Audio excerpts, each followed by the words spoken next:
He's doubling this guy phase 2. Oh shit. Ferdinand making a comeback. Ferdinand Redemption arc. Ferdinand Redemption arc. We have a title, guys. We have a title.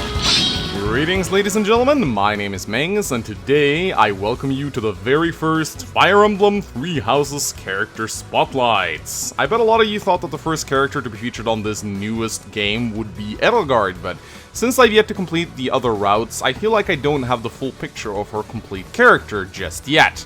Since I've completed the Black Eagles route, however, this is what the next few spotlights will focus on, and I couldn't think of a better character to feature in my very first one other than the noblest of nobles. None other than, oh man, what was his name again? I am Ferdinand von Aegir. Alright, okay, yeah, thanks for reminding me.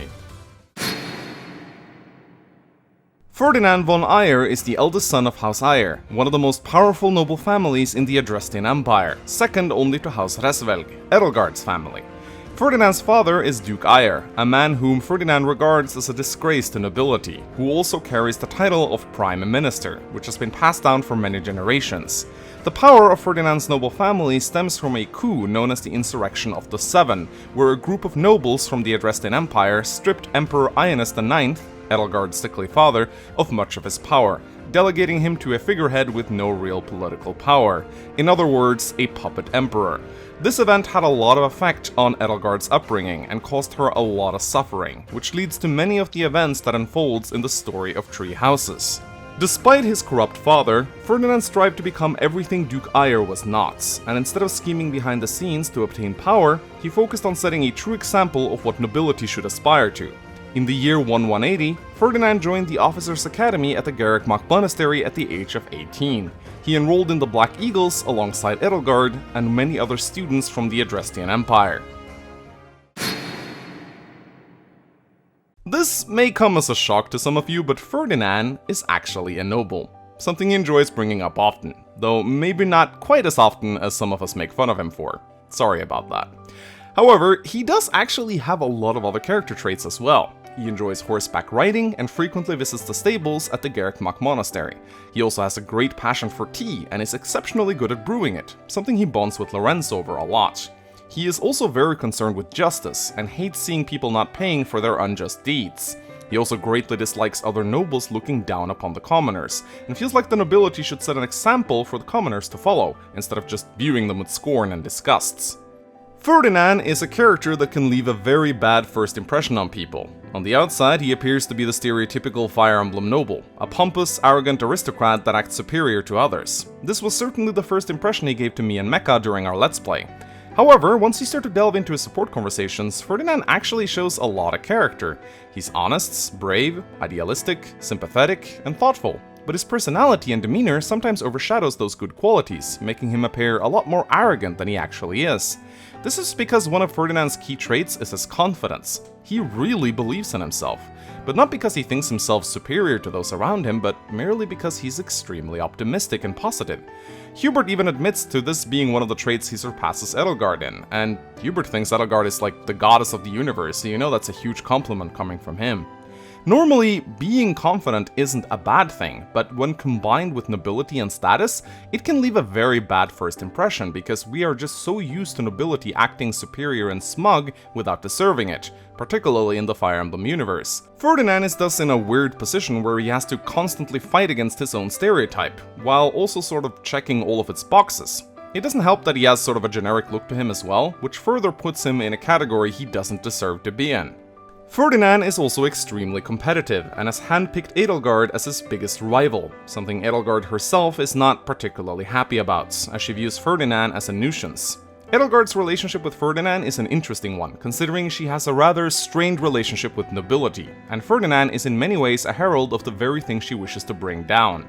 Ferdinand's father, Duke Aegir, is also a big reason why Edelgard has suffered so much in her early years, and it can be speculated that her difficulties with Ferdinand stems from this, though it is revealed towards their race support that Edelgard actually respects Ferdinand a lot more than she gives him credit for, as she notices how much effort he puts into his daily work, so it's probably safe to say that Ferdinand eventually proves to her that he is not your traditional noble and is nothing like his father. One of my favorite support conversations in Three Houses so far is the one between Ferdinand and Dorothea.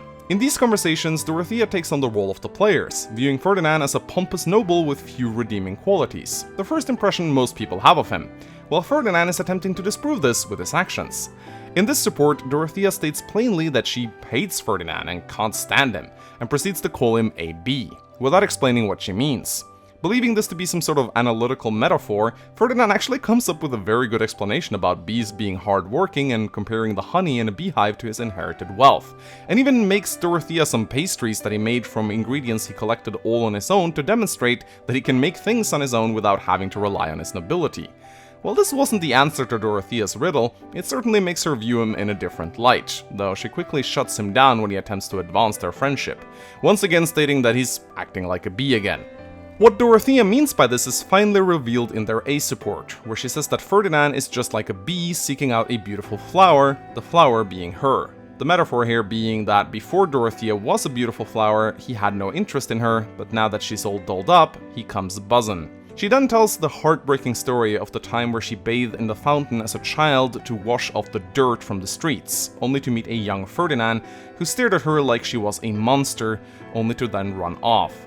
Ever since that day, she's hated Ferdinand because she remembers how he scorned her when they were children.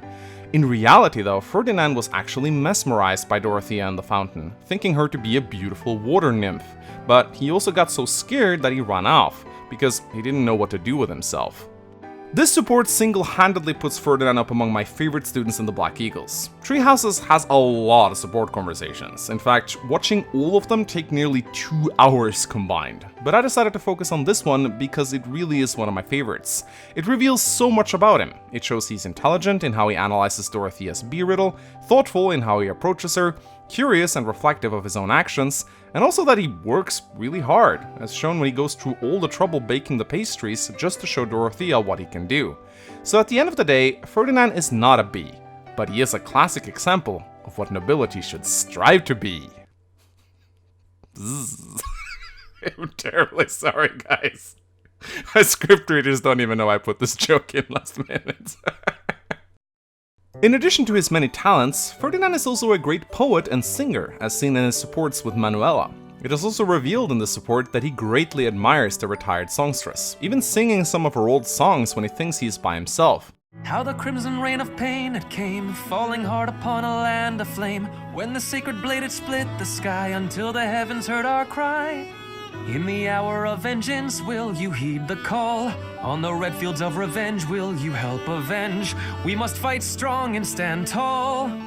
This reveals that Ferdinand has a strong artistic side to him, and that he may have been a good artist were it not for him pursuing the path of a knight.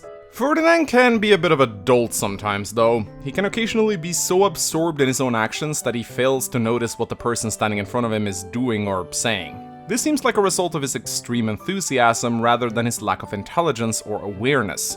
We do see that Ferdinand is more than capable of thinking rather deeply when he applies himself, but when he's caught up in his own bravado, he simply is too absorbed in what he's doing or saying to pay attention to the person in front of him.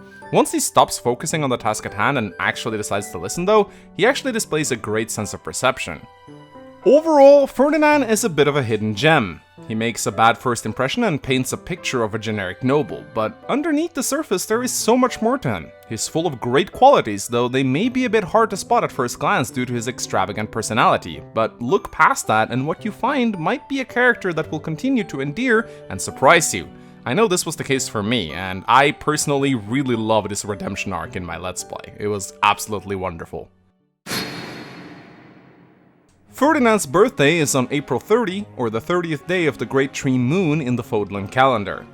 Ferdinand is 5.7 feet tall prior to the time skip, but grows to be 5.9 feet tall after the time skip. Ferdinand is a Germanic name that means bold to attain peace or brave traveler. Ferdinand's surname, Eir, is also Norse for sea god and refers to a frost giant known for hosting great parties with the gods. Ferdinand is in fact a noble, and his name is Ferdinand von Aegir. Ferdinand starts out as the noble class, because he's a noble, get it?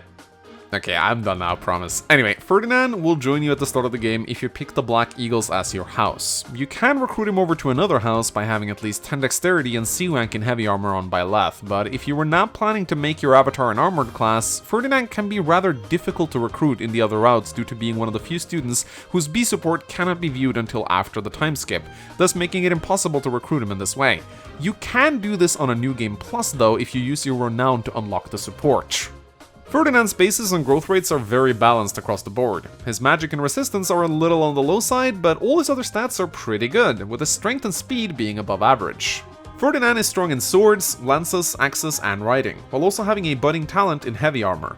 Unlike a lot of other students at the monastery, he actually does not have a single weakness. This makes him extremely unique in that he can cover a multitude of different roles with ease, especially when combined with his balanced growth rates. Ferdinand's personal skill is Confidence. Whenever he's on full health, he gains 15% extra hit and avoid. This skill is actually really strong and can make Ferdinand very useful when he's on full health, as 15% is a lot.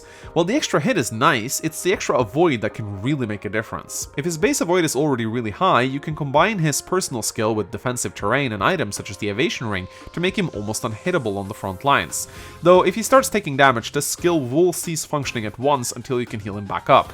This skill can be a bit of a double-edged sword though, because if you forget to factor it in when checking the enemy's accuracy, it can give you a bit of jump scare when a hit does land and his avoid suddenly drops by 15%. However, if you just keep this personal skill in the back of your head, it shouldn't be anything to worry about. It is also worth noting that passive healing, such as from a Forge, or with the Renewal and or Life Taker skills, Dorothea's personal passive healing skill, or an Adjutant heal, are all great for keeping Ferdinand's personal skill active.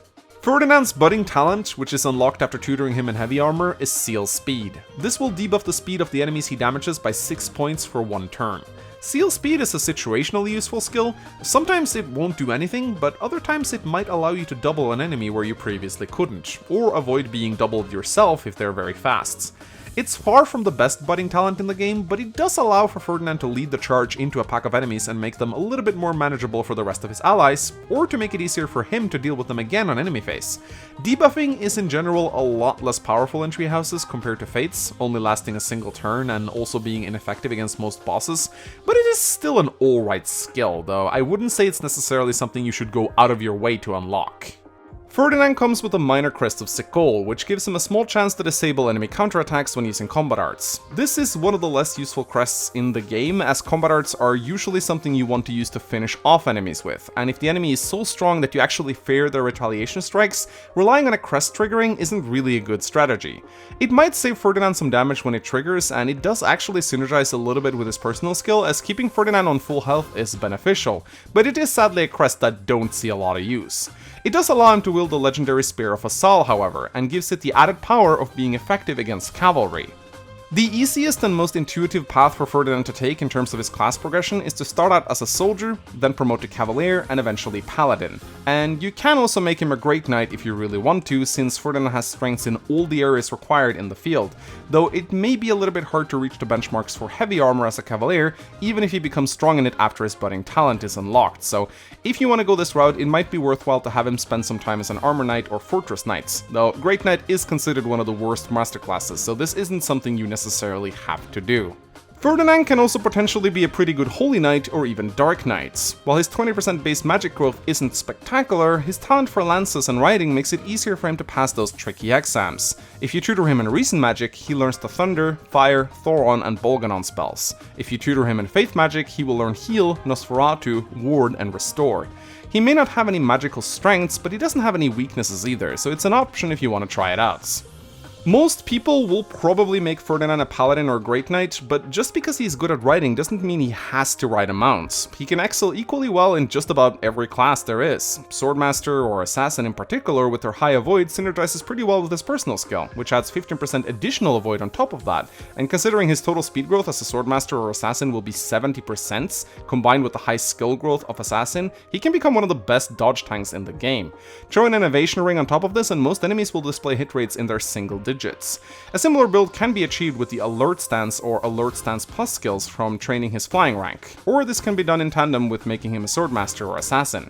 Overall, Ferdinand is a fantastic character that should perform well in whatever role you give him. Yeah, I know, some people are gonna point out that he initially sucked in my Let's Play, but someone actually calculated that the chances for my Ferdinand to get as strength screwed as he did was well below 1%. I think he went approximately 14 levels without getting a single point of strength, which is just baffling.